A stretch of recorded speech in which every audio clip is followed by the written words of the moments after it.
All right, what's happening, y'all? It's your boy Rico from Street Scores, and the Commanders have drafted Mississippi State cornerback Emmanuel Forbes with the 16th overall pick. We got to dive into everything. As you can see by the title, I consider him the Bryce Young of corners. I'm going to explain why. We're going to take a look at his athleticism.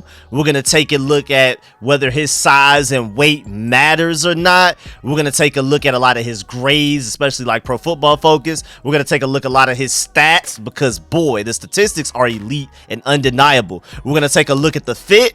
We're going to take a look at how he helps the team. We're going to take a look at what the critics feel as far as this draft pick. Do they love it? Do they hate it? Is it mixed or whatever? And then we got to talk about why we got to give the Commanders the benefit of the doubt when in doubt when it comes to this. I've taken some time to just watch him on the film. I already watched some film on him before entering this draft because he was a projected first round pick and Mel Kiper projected him to us as 16th overall. So like I already knew about his weaknesses and strengths, but then I sat down and went to go watch some previous games from previous years, not just 2022, and it opened my eyes a little bit. So that's why this is after the film session, and I may take some time to do like a full-blown film session that will be uploaded probably primarily for my channel members, so make sure you go become one of those. But we're not worried about that today. Today we're just doing an after the film breakdown of everything concerning Emmanuel Forbes and whether it was the smart pick to take him with Christian Gonzalez available, or maybe another position like tackle. Maybe you could have gotten a really good corner in the second round as well. We're gonna dive into that and more, but before we do, make sure you subscribe to the channel, hit the bell next to the subscription button so you get notification immediately, and every time I release an informative and opinionated videos just like this one. As you can tell, I'm live streaming all the coverage of the draft. It's not just the Commanders, so make sure you pull up. I already did the live stream starting from 6:30 p.m. The draft started at 8 p.m. yesterday, as in Thursday, and then I'm gonna start live streaming. If the draft starts at 7, I'll start live streaming at 6 tomorrow, well today as in Friday, and then I'll also be live streaming rounds 4 and 5 on Saturday. So I will be live streaming rounds 1 through 5 all the way through at the very least, so make sure you pull up for that. And without further ado, let's get it.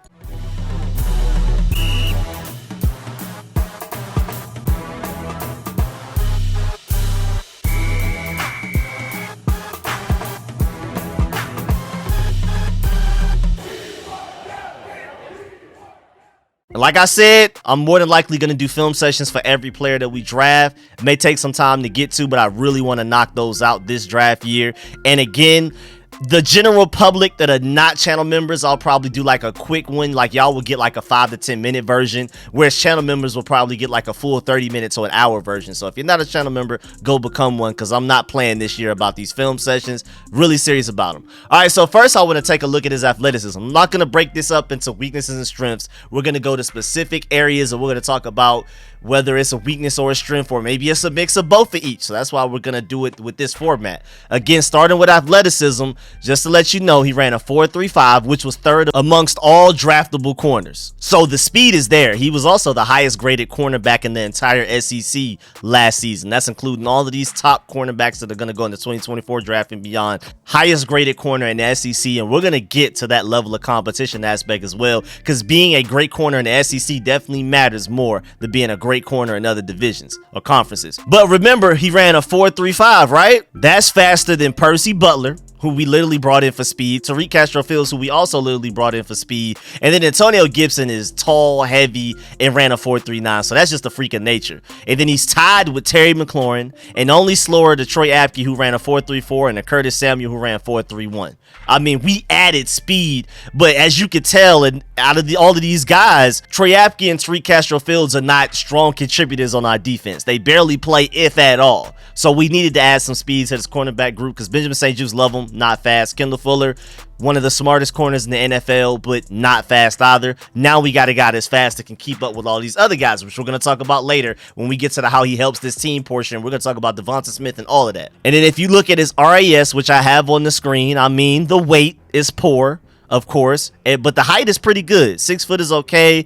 And then his explosion, it looks better on film than what he tested on the RAS. I'm not gonna lie, but at least it's good. And then the speed is elite. The 40-yard dash, the 20-yard split, and the 10-yard split are all elite. The 20-yard split is the most elite out of his 40-yard dash is the most elite out of all of them. But out of the But either way, I'll take it. He ended up with a 9.27 URAS grade. That's pretty good. So the recovery speed is there. He's one of those guys that even if somebody does find a way to get separation on him, he has the intelligence, the technique, and the recovery speed to make up for it. So we're getting a good player here, y'all. I'm gonna sell him to you. Just wait. We're gonna get there, especially when we get to the statistics. Now, size and weight. We're not gonna sit here and lie to ourselves. At 6'1", 166 pounds since he was weighed in at the combine, and we're not even sure if he's exactly that, because what if he put on some weight to do that?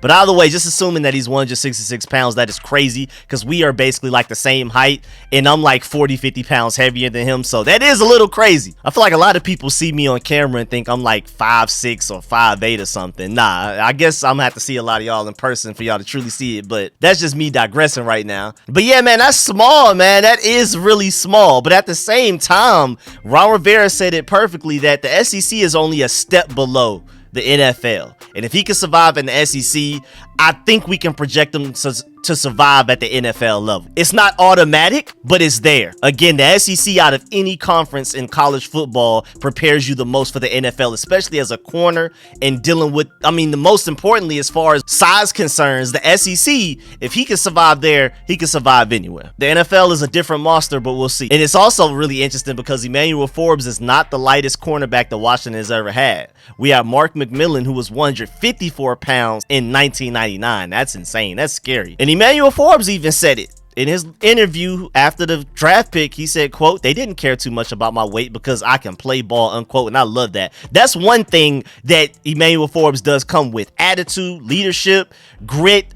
Like, don't care, match me up against the best receiver on the other team all the time. He has that type of personality to him. And I love Benjamin St. Juste, but he doesn't even necessarily have that. Emmanuel Forbes is a trash talker again. He's undersized in the SEC and is statistically the best cornerback in this entire class. One of the best statistical corners the past few years. We're going to get to that later. And if you can do that at the size you are, of course you come with some heart. Of course you come with some grit and some trash talk, and I love that. So I'm really excited about his personality. And then Martin Mayhew even spoke about it in the press conference after the draft pick. He said, quote, "He's a difference maker. He's a game changer. I think people throw around the term ball hawk loosely, but this guy really is that. He's one of my favorite guys in the draft," unquote. And I believe that. I mean, the way that they took him as early as they did on the clock is crazy. You could tell they were excited to see him at 16 because our pick was in pretty immediately. Like, it was serious. I mean, we picked him, it looked like, sooner than the Panthers picked Bryce Young. Rivera also said that Emmanuel Forbes has a charisma, which I agree, and a chip on his shoulder about his weight, and I love that. Take that to the NFL. Everybody's doubting you, saying you're small. Take that to the NFL. And also, if you haven't seen it yet, I may upload it. The Commanders have a video of Ron Rivera Thursday morning, even before the draft happening, saying that if Emmanuel Forbes is there at 16, we're taking him. Basically, plain and simple, not playing.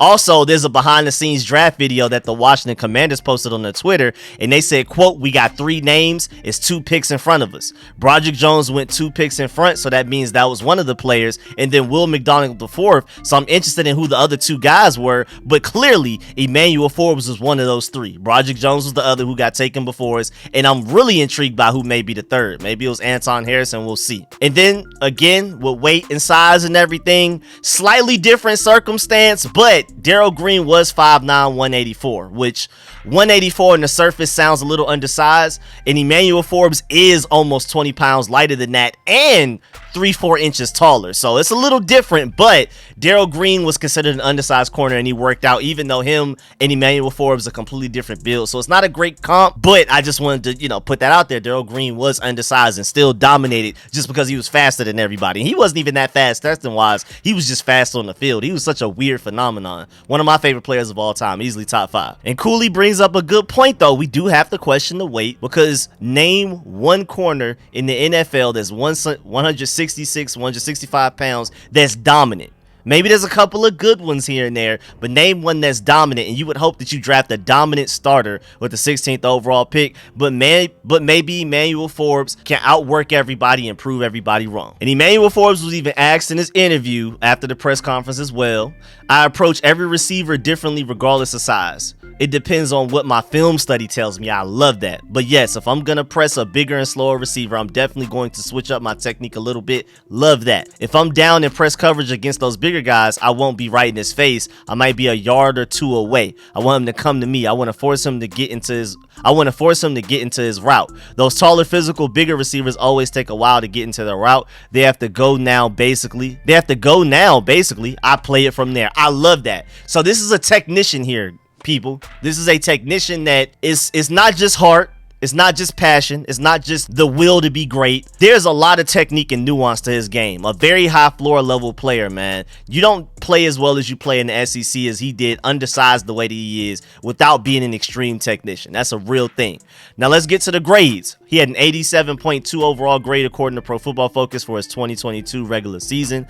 31 receptions allowed on 58 targets, 53.4 completion percentage, 3 touchdowns allowed, and 6 interceptions. We're going to get to the statistics later. But with 14 interceptions and 17 pass breakups in his career, he had an 87.2 overall grade in 729 snaps last year, 78 grade with 757 snaps in 2021, and a 68.8 grade and 701 snaps in 2020. Only getting better year by year, and progress is a trait. If you get better year by year over and over again, just taking a step forward every time that you sit, every season that you touch the field, I consider that a trait, especially at quarterback, but I consider one for corner as well, and just the overall NFL.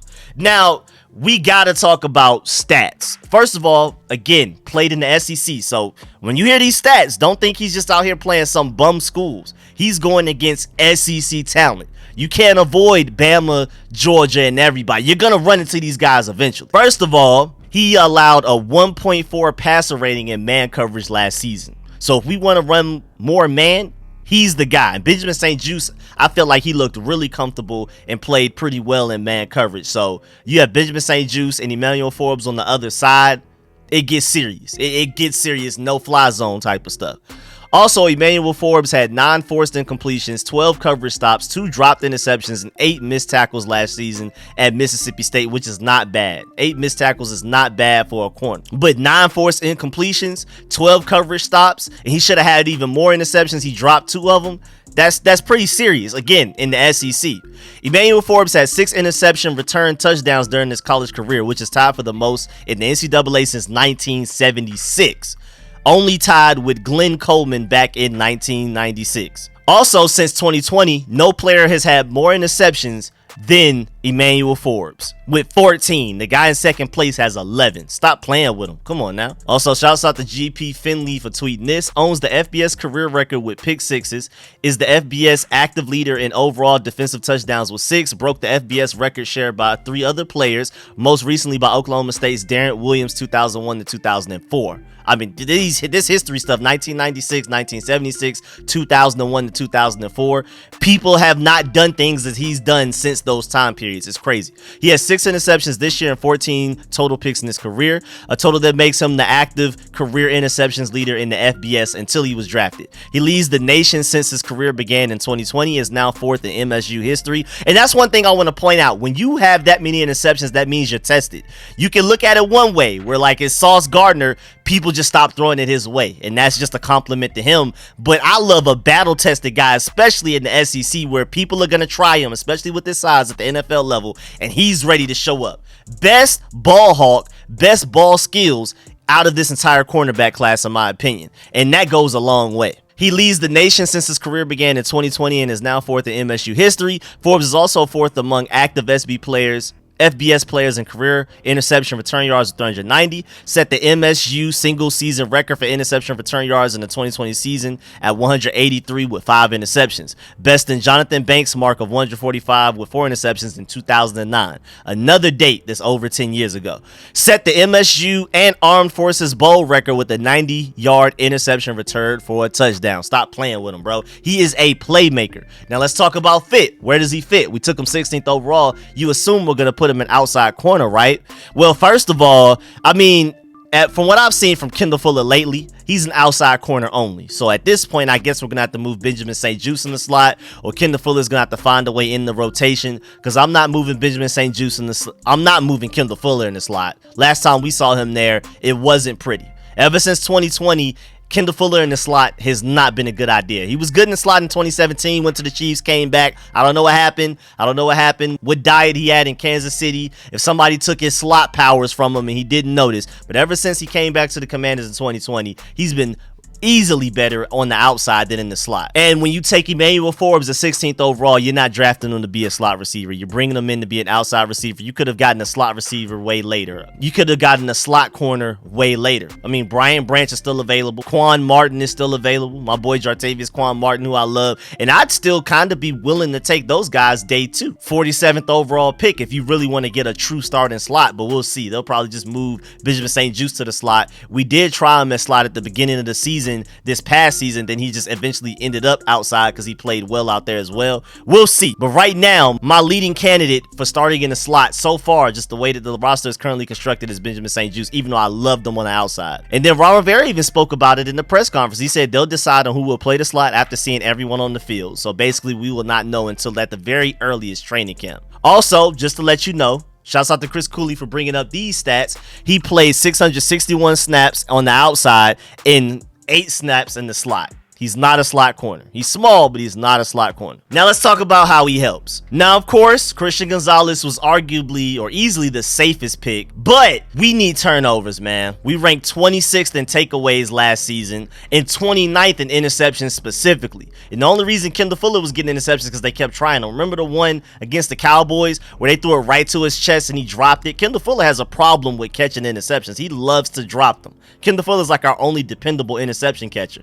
The reason he got that one against the Cowboys, they threw it to him one play, he dropped it, and then they came back and tried to do it again the next play. Like, come on now. So we do have an interception problem. Again, 29th in the NFL in interceptions last season, which is ridiculous because we have a top 5, top 10 defense and a lot of different advanced metrics. But when it comes to making plays, creating turnovers, we're awful, and we've been awful for a while. We were hoping that our defensive line could be those guys like Montez Sweat and Chase Young on the outside, but they haven't done it.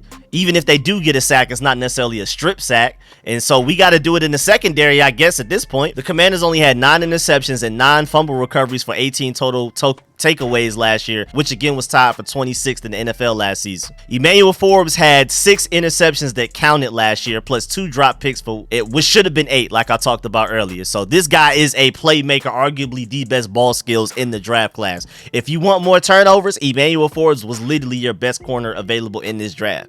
Devon Witherspoon, you can easily argue, is a better cover corner, overall corner. Benjamin St-Juste has the better tools to have the higher ceiling. But if you're talking about creating turnovers, Emmanuel Forbes was your corner. And we started to get something going. Derek Forrest started to just find the ball. So we found something last year with him where we improved a little bit, but it still wasn't a lot. And then Emmanuel Forbes may be that last piece. And don't forget, this man is a playmaker everywhere. He even blocked the field goal that was returned for a touchdown. When we're talking playmaker, it's Emmanuel Forbes. Like, if we're talking about a guy you just need to play, you need a stop, you need an interception, block field goal, he's the man to call for all of that, man. He's just one of those guys. Things just happen when he's on the field, and I love that. Now, also how he helps the team is because he's going to cover the fast, shifty guys. I don't want him on A.J. Brown twice a season. I mean, he may end up on him some of the times, but I felt like Benjamin St-Juste did a pretty good job against him anyway, even if Emmanuel Forbes wasn't small. But Emmanuel Forbes being small against A.J. Brown, I worry about that. I don't want him going against like the Keenan Allens and the DK Metcalfs and things like that.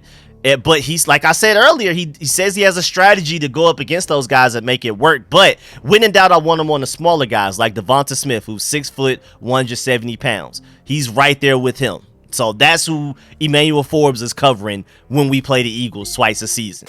I still don't know what we're going to do about all of these Georgia guys as far as offensive line goes, man. Let me just go ahead and take some time to vent, because as a Georgia Bulldogs fan, the way that the Eagles are stacking this Georgia Bulldog talent, it's making it so hard to root against them.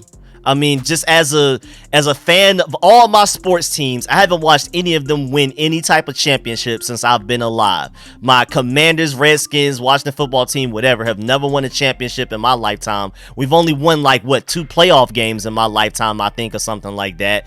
The Georgia Bulldogs are the only time I've seen a team that I passionately care about win any championships in my life, in any sport, anything.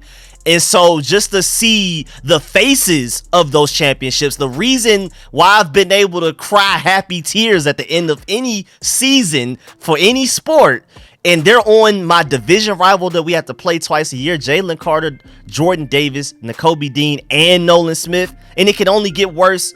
They could potentially get Keely Ringo or Darnell Washington tomorrow, or today. So I'm sick. I just had to vent about that just real quick. But concerning the Eagles twice a year, Emmanuel Forbes is your anti-Devonta Smith. I feel like this is really slept on, but people are not talking about it enough. Brandon Cooks to the Cowboys is scary. Brandon Cooks was the only thing the Texans had going against us, and we knew that entering in the game, and he still got us. Killed Kendall Fuller, who was having an amazing game, at a pick six in that game as well. Brandon Cooks is a problem. Emmanuel Forbes is your anti-Brandon Cooks. 5'10", 183 pounds. Everywhere he goes, he produces. But Emmanuel Forbes, if there's anybody that can cover Devonta Smith or Brandon Cooks, I have more faith in Emmanuel Forbes than I do Kendall Fuller or Benjamin St-Juste, because both of those guys are fairly slow, and Emmanuel Forbes has all of the speed in the world, so I'm excited about that. And then also, let's just talk about the fact that Devonta Smith has yet to miss a game. All of those weight concerns with him coming out of the draft. I love the fact that the Eagles just care about how good are you. We don't care about the off the field stuff. We don't care about, maybe a recent injury. We don't care about if you're too small. If you make plays and if you dominate, we're going to draft you. And that's why they're as good as they are now. With all of the Georgia guys they got, Devonta Smith just putting to the side all of the noise that everybody else concerned about. Eagles like, we'll take him. Most talented guy by the time we're picking. Why not take best player available and make it work? And it's worked out for him. But back to my point, Devonta Smith is 6 foot, 170 pounds. Literally basically the same frame as Emmanuel Forbes. And he plays receiver, where they take punishment rather than deliver punishment. And he has yet to miss a game. He's been banged up a couple of times, but has yet to miss a game. So Emmanuel Forbes will be fine. The NFL is just moving to smaller players, period. The interior defensive linemen are getting smaller. The linebackers are getting way smaller for the most part. And even cornerbacks are getting smaller. That's just the way that the game is moving. Speed matters probably more than anything else at the end of the day for a lot of positions. So, I mean, you see the quarterbacks are getting way smaller. Bryce Young just went first overall with how tiny he is. So I wouldn't worry about it too much in that aspect as well. Also, Ron Rivera and Martin Mayhew in their press conference said Forbes' ball skills stood out, but also mentioned Forbes' physicality and low injury history. So I wanted to give y'all that quote because just like Devonta Smith hasn't missed any games, Emmanuel Forbes, with all of the snaps that I've given you, playing 700 and something snaps this past season, 700 and something snaps the previous season, and 600 and something before that. The fact that he's been able to be that small in the most difficult body punishing conference by far in the entire college football, and to be that consistently healthy, very low injury history, that's big. And so this is a guy you can depend on to be out there consistently, because I love Benjamin St-Juste, but can we depend on him to play an entire football season? Not yet. Also, shouts out to my boy Ravi Ray. He pointed out the fact that Forbes did a great job against Jamar Chase a couple of years ago, Jalen Waddle a couple of years ago, Jamison Williams even, and I'm probably going to include that in my film session. The only players that had a really good game against him was Devonta Smith, but that was, I believe, his freshman season, so it's kind of hard to believe into that, and I think at this point, when they meet in the NFL, Emmanuel Forbes would be able to do a better job of locking him down. The Emmanuel Forbes I saw from 2022 would do a way better job against Devonta Smith than he did as a freshman. But man, shouts out to my boy Ravi Ray for pointing that out, because he did play pretty well against Jamar Chase, Jalen Waddle, and Jamison Williams, and that's all you can ask against elite receivers like that. Go look at that Jamison Williams versus Emmanuel Forbes game. He did his thing. Now, also, I'm pretty sure a lot of y'all are curious, how do critics feel about this? I mean, all of us as Commanders fans, no matter how confident we are in a pick, no matter how much we love a pick or hate it, we're curious, how do other people feel? Well, DP Brugler said Forbes' rail thin build and marginal play strength are concerns, along with his over-aggressive tendencies, but he is light-footed and long with the mental processor and confidence to be an NFL playmaker. NFL teams willing to overlook his slightness will find a dang good player. I agree, man. We can work around it. Also, Jalen Ramsey loved the pick. He tweeted about how he liked a lot of the picks, but it just seemed like the Emmanuel pick got the most love. I mean, all caps loved that pick. Emmanuel Forbes is like that directly from Jalen Ramsey himself. And if Jalen Ramsey believes in him, I believe in him. And then also, Roman Harper ranked his top 5 defensive players in this entire 2023 draft. Before the draft, he said Will Anderson's number 1, Jalen Carter number 2. I would switch those, but what do I know? I'm just a Georgia Bulldog fan. And then Emmanuel Forbes was 3, with Drew Sanders number 4 and Brian Branch number 5. So, hey, man, I like that list. I love that list. Also, Walter Football gave us a B grade for drafted Emmanuel Forbes, which is not bad. You know, he's pretty critical. So to give a B from him is pretty significant. Also, we got to talk about why the Commanders should probably get the benefit of the doubt in this situation. Now, JP Finley brings up a good point. If you look at the last 2 first-round picks the Commanders have made, especially after Chase Young since Rivera has been here, we do not care about what the consensus thinks, what big boards think, what everybody thinks we should do. We went Jamin Davis, which is still kind of a mistake at where we got him, but I think he's going to end up being a really good player. Will he ever live up to a first-round pick? Not sure, but he's going to be a good player. And then Jahan Dotson. Nobody, I mean, you would rarely find somebody that actually loved that Jahan Dotson pick as soon as we make it, or before we were attached to him and he was already a Commander and people started to try to convince themselves to like the pick. Before that draft started, how many people would have been happy to get Jahan Dotson with a top 16 pick at 11 or 16 after we traded back or whatever? Exactly. The Commanders do not care what the fans think, what expert analysts think, all of these draft gurus, whatever. They take whoever they believe in. And I mean, when in doubt, the Jamin Davis was still a reach, but he's working out and he's going to end up being a good player. I'm not too mad at that. But the Jahan Dotson pick was a huge steal. Easily a huge steal. I mean, the fact that we traded back and still got him adds to the legend of Jahan Dotson. But you can argue he was the best rookie receiver last year. With that deep class that's way better than this class that's going on right now, I can already tell that class is just going to be better. They have so many stars from that class last year. And you can argue Jahan Dotson was the best out of all of them per game. He just got hurt. But before he even got hurt the first time, he had Carson Wentz out here looking like, oh, wow, we can go to the playoffs with this guy. And him and Stephon Diggs were leading the NFL in touchdown receptions more than every other receiver, tight end, Travis Kelce, Jamar Chase, any of them. It was Stephon Diggs and Jahan Dotson out of the entire NFL. Not just compared to rookies, compared to the entire NFL. Then he got hurt. Then it took him a while to adjust to Taylor Heinicke. Taylor Heinicke didn't know how to get him the ball. And then once Taylor Heinicke knew how to get him the ball, and then Sam Howell in that Cowboys game at the end of the season, Jahan Dotson is a #1 receiver and easily a steal at 16. So it's almost like you kind of want to give the Commanders the benefit of the doubt with their first round picks at this point, even when it goes against everything that everybody said that we should do, draft expert wise, ESPN, NFL Network analyst wise, fans. But hey, we'll see, man. Now, Chris Cooley does bring up a point. 4 of our best players were here before Rivera was hired, so we got to see him put a real resume together, and he's already been here for a few years, so go out there and prove yourself. It's hard to give him the benefit of the doubt overall wise, but first round pick wise, Jamin Davis is going to be a good player. Still not worth that 19th overall pick we took him, but okay. And Jahan Dotson was a steal at 16 when nobody expected us to take him. Most people didn't want us to take him, and now look at him. So hopefully Emmanuel Forbes is the same thing as Jahan Dotson. More Jahan Dotson than Jamin Davis, in my opinion.